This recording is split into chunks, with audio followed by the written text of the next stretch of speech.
فلا مضل له ومن يضلله فلا هادي له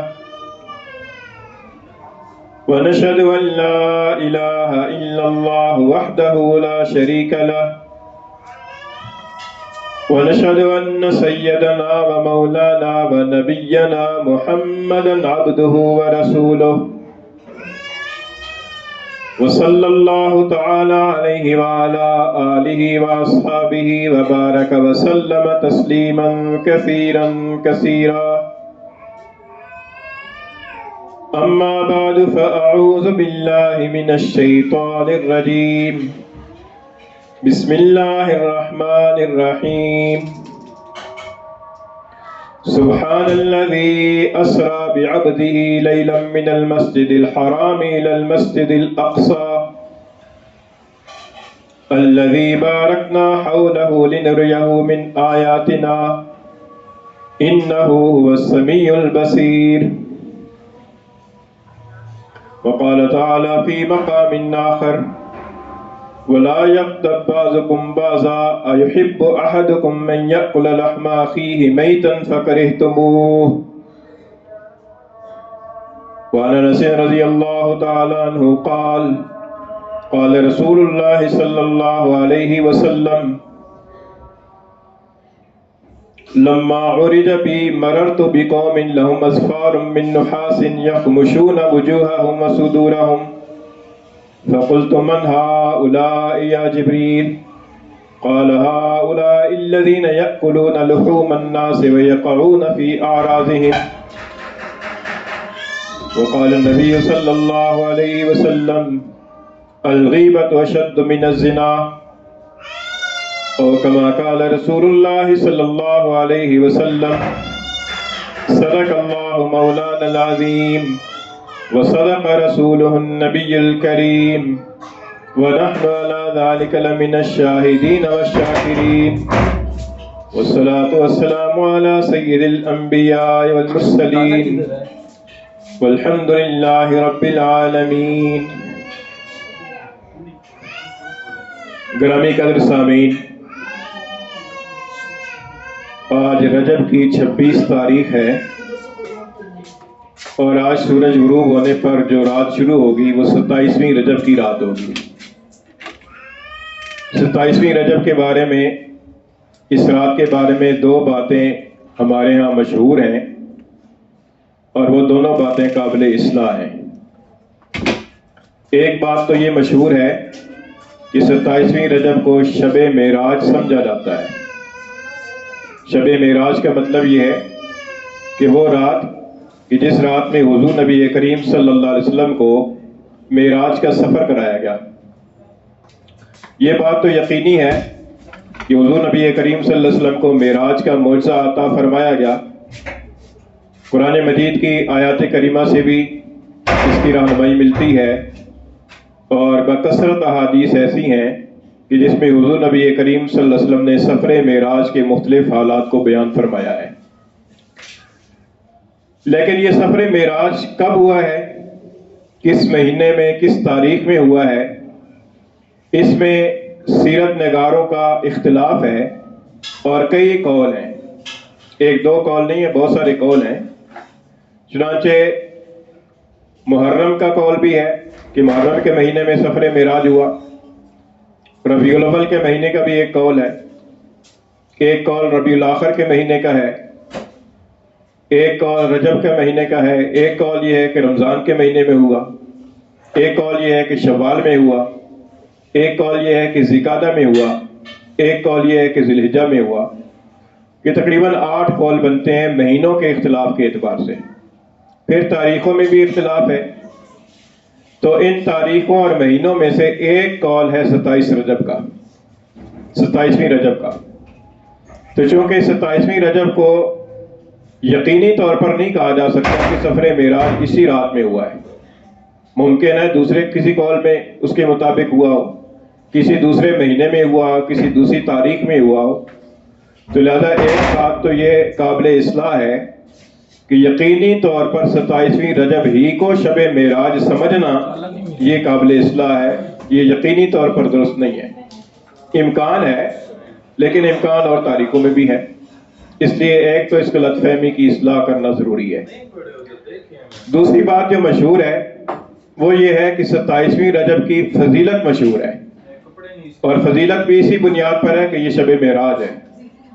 تو جب یہ بات ثابت ہو گئی کہ یقینی طور پر اس کا شب معراج ہونا متعین نہیں ہے اور بھی اس کے اندر احتمالات ہیں، تو اب اس 27ویں رجب کی رات کے بارے میں کوئی فضیلت کا اعتقاد رکھنا یہ بھی درست نہیں ہے، کیونکہ 27ویں رجب کی رات کے اندر کوئی یہ سمجھے کہ اس کے اندر نوافل پڑھنے کا زیادہ ثواب ہوگا، اس کے اندر ذکر کرنے کا، عام راتوں میں ذکر کرنے سے زیادہ ثواب ہوگا، اس رات کے اندر دعائیں مانگنے کے اندر قبولیت کی زیادہ توقع ہوگی، تو یہ باتیں غلط ہیں۔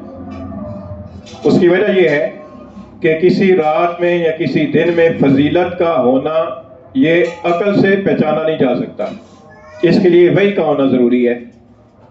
عقلی اعتبار سے کوئی آدمی یہ نہیں سوچ سکتا اور یہ نہیں قرار دے سکتا کہ فلاں رات جو ہے نا وہ زیادہ فضیلت والی رات ہے، بلکہ اس کے لیے وحی کا ہونا ضروری ہے، اور وحی آتی ہے اللہ کے پیغمبر کے اوپر۔ حضور نبی کریم صلی اللہ علیہ وسلم کی کوئی ایک حدیث بھی، ضعیف درجے کی حدیث بھی ایسی نہیں ہے کہ جس میں سرور دو عالم صلی اللہ علیہ وسلم نے معراج شب 27ویں رجب کی رات کے بارے میں یا شب معراج کے بارے میں کوئی فضیلت ارشاد فرمائی ہو، ایسی کوئی حدیث نہیں ملتی۔ اور ہم چونکہ بندے ہیں اور بندوں کا کام جو ہے وہ اللہ اور اللہ کے رسول کی اتباع کرنا ہے، جہاں تک اللہ اور اللہ کے رسول نے فرمایا ہے اس کے مطابق چلنا ہے۔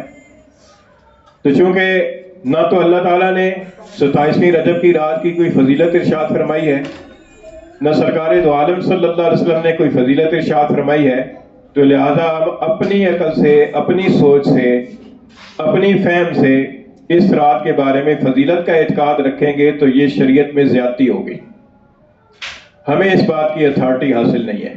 تو لہذا یہ دوسری بات قابل اصلاح ہے کہ شب معراج یا 27ویں رجب کی فضیلت کے بارے میں کوئی قرآنی آیت یا کوئی حدیث ایسی نہیں ہے کہ جس سے اس کی فضیلت ثابت ہوتی ہو، بلکہ سیدنا عمر فاروق اعظم رضی اللہ تعالیٰ عنہ کا جو طرز عمل ہے وہ اس بارے میں زیادہ سخت معلوم ہوتا ہے۔ وہ یہ کہ 27ویں رجب کی رات کے بعد جو 27 رجب کا دن آتا تھا تو بعض لوگوں نے اس زمانے میں روزہ رکھنا شروع کیا کہ یہ فضیلت والا دن ہے، اس دن روزہ رکھتے ہیں۔ تو حضرت عمر رضی اللہ عنہ کے بارے میں آتا ہے کہ وہ اس دن میں خاص طور پر باہر نکلتے تھے، اور جس آدمی کے بارے میں شبہ ہوتا تھا کہ یہ اس نے روزہ رکھا ہوا ہے اس سے کہتے تھے کہ تم میرے سامنے کھا کر بتا کہ تیرا روزہ نہیں ہے۔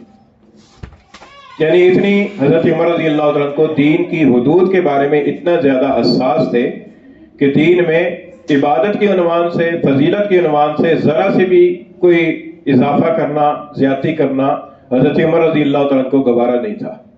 تو لہذا ویسے تو جس رات میں بھی اللہ تعالیٰ کی عبادت کی جائے ثواب ہی ثواب ہے، لیکن 27ویں رجب کے بارے میں یہ سمجھنا کہ اس رات میں عبادت کریں گے تو زیادہ ثواب ملے گا، یا 27 رجب کا روزہ رکھیں گے تو زیادہ ثواب ملے گا، یہ زیادہ ثواب کا جو کنسپٹ ہے یہ ہمارا خود ساختہ ہے، قرآن حدیث سے اس کی تائید نہیں ہوتی۔ تو یہ دو باتیں تو اس حوالے سے قابل اصلاح ہو گئی۔ باقی جہاں تک سفر معراج کا تذکرہ ہے تو معراج کا سفر اتنا یقینی ہے کہ اہل سنت والجماعت، جو جمہور اہل سنت والجماعت ہیں، ان کا مذہب اور عقیدہ یہ ہے کہ حضور نبی کریم صلی اللہ علیہ وسلم کو بحالت بیداری اور اسی جسم انصری اور روح سمیت جو ہے معراج کا سفر کرایا گیا ہے۔ مسجد حرام سے مسجد اقصی تک کے سفر کی جو صراحت ہے وہ تو خود کو آیت کریمہ کے اندر موجود ہے۔ 15ویں پارے کی جو پہلی آیت کریمہ ہے جو آپ کے سامنے میں نے تلاوت کی ہے، اللہ تعالیٰ ارشاد فرماتے ہیں کہ سبحان الذی اسری بعبدہ لیلا من المسجد الحرام الی المسجد الاقصی، پاک ہے وہ ذات کہ جو رات کے ایک حصے میں اپنے بندے کو مسجد حرام سے مسجد اقصی لے گئی۔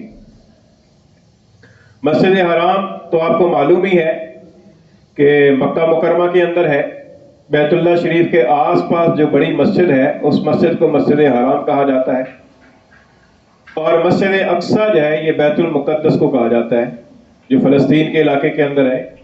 آپ اندازہ لگائیے کہ مسجد حرام سے مسجد اقصی تک کا کتنا فاصلہ ہے۔ آج کل کے اس دور کے اندر بھی اگر ہوائی جہاز کے ذریعے سے بھی سفر کیا جائے تو کئی گھنٹے سفر کے اندر لگتے ہیں۔ وہ اس زمانے کی بات ہے کہ جس زمانے میں اونٹوں اور گھوڑوں کی پر سفر ہوتا تھا اور مہینوں لگ جاتے تھے یہ سفر طے کرتے ہوئے۔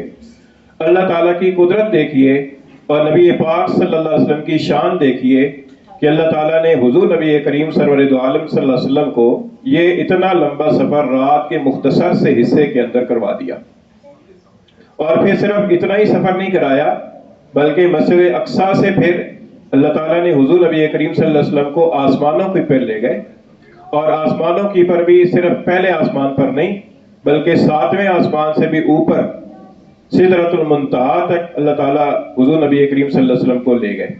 قرآن مجید کی کے اندر دوسری جگہ پر اس کا تذکرہ موجود ہے، عند سدرۃ المنتہا، سورہ نجم کے اندر، کہ اللہ تعالیٰ حضور نبی کریم صلی اللہ علیہ وسلم کو سدرۃ المنتہا تک لے گئے اور عرش تک حضور نبی کریم صلی اللہ علیہ وسلم کو لے گئے۔ اور یہ سارا جو سفر ہے، یہ سارا سفر رات کے ایک مختصر سے حصے کے اندر ہوا ہے۔ اتنا لمبا سفر جو ہے وہ تھوڑے سے وقت کے اندر ہوا ہے۔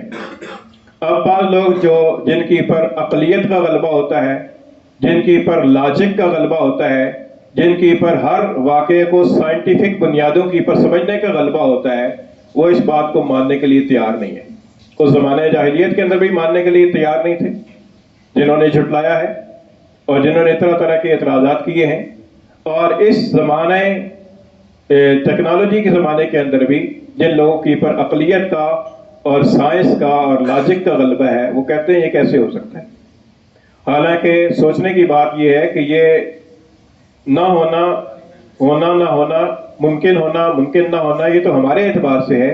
اللہ تعالیٰ شانوں کی تو شان یہ ہے کہ ان اللہ علی کل شیء قدیر، اللہ تعالیٰ تو ہر چیز پر قادر ہے۔ ہمارا یہ یقین اور ایمان ہے۔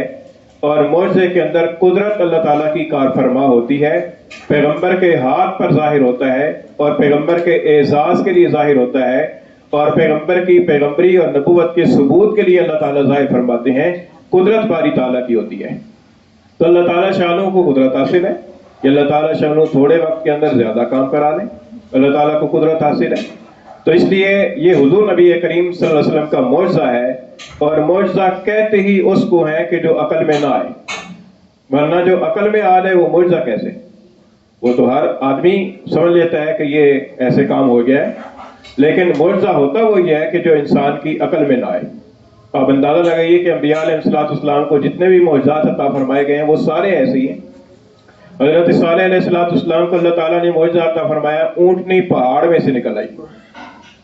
کہاں پہاڑ جو جمادات میں ہے، اور کہاں اونٹنی جو کہ حیوانات میں سے ہے، ایک جیتی جاگتی مخلوق ہے، ذی روح مخلوق ہے، وہ مخلوق اللہ تعالیٰ نے پہاڑ سے نکال کر دکھائی۔ یہ قدرت ہے اللہ تعالیٰ کی۔ حضرت صالح علیہ السلام کا معجزہ ہے۔ حضرت موسیٰ علیہ السلام کا معجزہ دیکھیے، لاٹھی ڈالتے ہیں، لاٹھی بے جان ہے اور اس لاٹھی سے سانپ بن جاتا ہے، سانپ جاندار ہے۔ حضرت موسیٰ علیہ السلام پھر سانپ کو پکڑتے ہیں، وہ پھر لاٹھی بن جاتی۔ یہ اللہ تعالیٰ کی عجیب و غریب قدرت ہے۔ اور علماء کرام نے لکھا ہے کہ معجزہ، جتنے بھی معجزات انبیاء علیہ السلام کے ہیں وہ ایسے ہیں کہ قیامت تک کے لیے سائنس جتنی ترقی کر جائے اس کا توڑ نہیں ہو سکتا۔ آج جتنی ٹیکنالوجی ترقی کر گئی ہے لیکن ان معجزات کا توڑ نہیں ہو سکتا۔ آج بھی کوئی ٹیکنالوجی ایسی نہیں ہے، کوئی ٹیکنیک ایسی نہیں ہے کہ جس کے ذریعے سے لاٹھی ایک طرف سے ڈالی جائے دوسری طرف سے سانپ بن کر نکل آئے۔ کوئی ٹیکنالوجی ایسی نہیں ہے، کوئی سائنس ایسی نہیں ہے۔ تو یہ اللہ تعالیٰ کی قدرت ہوتی ہے، اور اللہ تعالیٰ کی قدرت کا کوئی مقابلہ نہیں کر سکتا، اس کو کوئی چیلنج نہیں کر سکتا۔ تو یہ بھی حضور نبی کریم صلی اللہ علیہ وسلم کا معجزہ تھا۔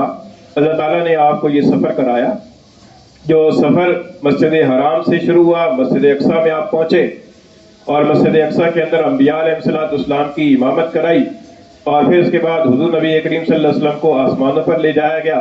اور آسمانوں پر لمبی چوڑی تفصیلات ہیں کہ آسمانوں کی پر آپ صلی اللہ علیہ وسلم کا کیسے استقبال ہوا، اور کیسے کیسے قدرت کے نشانات اور مظاہر آپ نے دیکھے، اور جنت کے حالات دیکھے، جہنم کے حالات دیکھے، جہنمیوں کو سزا ہوتے ہوئے دیکھا۔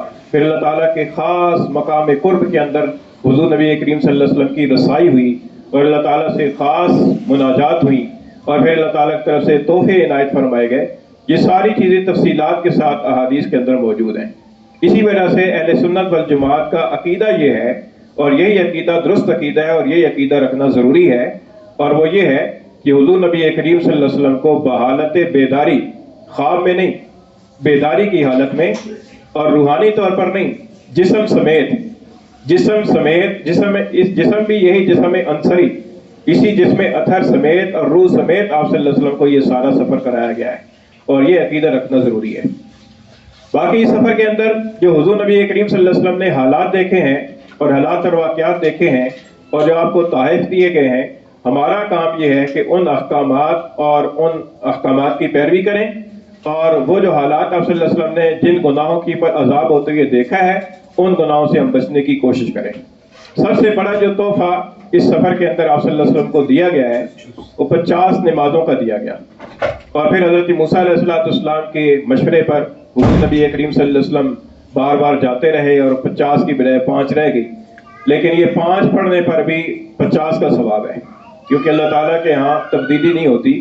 اللہ تعالیٰ نے ثواب 50 ہی کا رکھا ہے، پڑھنے ہی 5 فرض ہیں، لیکن ہم 5 بھی نہیں پڑھتے۔ تو یہ ہمارے لیے ایک لمحہ فکریہ ہے کہ حضور نبی کریم صلی اللہ علیہ وسلم کو معراج پر اتنے مقام قرب کے اندر بلا کر اللہ تعالیٰ نے حضور نبی کریم صلی اللہ علیہ وسلم کو جو تحفہ عنایت فرمایا، ہمیں اس تحفے کی قدر کرنی چاہیے، اور ہمیں 5 وقت کی نماز باقاعدگی کے ساتھ پڑھنی چاہیے۔ نماز کے اندر سستی ہو جانے سے عذاب کیا ہوتا ہے؟ حضور صلی اللہ علیہ وسلم نے اسی سفر معراج کے اندر اس عذاب ہوتے ہوئے بھی دیکھا ہے۔ حضور نبی کریم صلی اللہ علیہ وسلم فرماتے ہیں کہ معراج کی رات میرا گزر ایسی قوم کے پر ہوا کہ جن کے سر کو پتھر مار کر کچلا جا رہا تھا، اور جب پتھر مار دیتے تھے سر کچلا جاتا تھا، اور وہ پتھر مارنے والا پتھر پکڑنے کے لیے جاتا تھا، دوبارہ پھر سر صحیح ہو جاتا تھا، پھر مارا جاتا تھا۔ یہی کام ہو رہا ہے۔ تو میں نے جبریل سے پوچھا کہ یہ کون لوگ ہیں؟ تو جبریل نے فرمایا کہ یہ بے نمازی ہیں جو نماز چھوڑ کر سوتے رہتے ہیں اور نماز نہیں پڑھتے۔ تو دیکھیے حضور نبی کریم صلی اللہ علیہ وسلم کو معراج کے سفر میں ہی نماز کا تحفہ دیا گیا، اور اسی سفر کے اندر آپ کو نماز نہ پڑھنے والوں اور نماز کے اندر سستی کر کے سو رہنے والوں کا جو سزا ہے وہ سزا ہوتی ہے بھی دکھائی گئی۔ اس کی سزا یہ ہے، ایک حدیث میں حضور فرماتے ہیں کہ میرا گزر ایسے لوگوں کے پاس سے ہوا کہ جنہوں نے اپنی شرمگاہوں کی پر چیتھڑے باندھ رکھے تھے، پورے کپڑے نہیں تھے، پورا لباس نہیں تھا، اور وہ اونٹ اور بیل کی طرح جہنم کے پتھر اور زقوم جو کانٹے دار درخت ہے وہ چر رہے تھے۔ تو میں نے جبریل سے پوچھا کہ یہ کون لوگ ہیں؟ تو جبریل نے بتایا کہ یہ وہ لوگ ہیں کہ جو اپنے مالوں کی زکوٰۃ ادا نہیں کرتے۔ تو زکوٰۃ ادا کرنا بھی فرض ہے، نماز پڑھنا بھی فرض ہے۔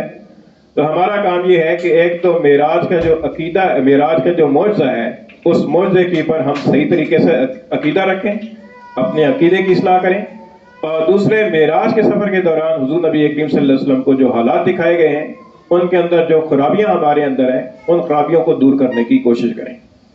تو باقی اس 27ویں رجب کے حوالے سے میں نے پہلے بھی عرض کیا ہے کہ اس کو شب معراج سمجھا جاتا ہے، لیکن یہ یقینی طور پر شب معراج ہونا اس کا حتمی نہیں ہے۔ اور اسی طریقے سے 27ویں رجب کی رات کو فضیلت کی رات سمجھا جاتا ہے، اس کی فضیلت کی رات ہونا یہ بھی یقینی طور پر ثابت نہیں ہے، تو لہذا اس کی بھی اصلاح ضروری ہے۔ باقی جو آدمی جس رات میں بھی عبادت کرنا چاہے ثواب کا کام ہے، لیکن خاص 27ویں رجب کو عبادت کرنے کا کوئی زیادہ اور انوکھا یا زیادہ ثواب حاصل نہیں ہوتا۔ اسی طریقے سے ویسے تو کسی بھی دن میں روزہ رکھا جا سکتا ہے، لیکن خاص 27 رجب کو روزہ رکھنے کا آدمی یہ سمجھے کہ زیادہ ثواب ہوگا، تو یہ زیادہ ثواب والا جو کنسپٹ یا ایک تصور ہے یہ غلط ہے۔ اس کی اصلاح کرنا بہت ضروری ہے۔ اللہ تعالیٰ ہمیں دین کی سمجھ عطا فرمائے۔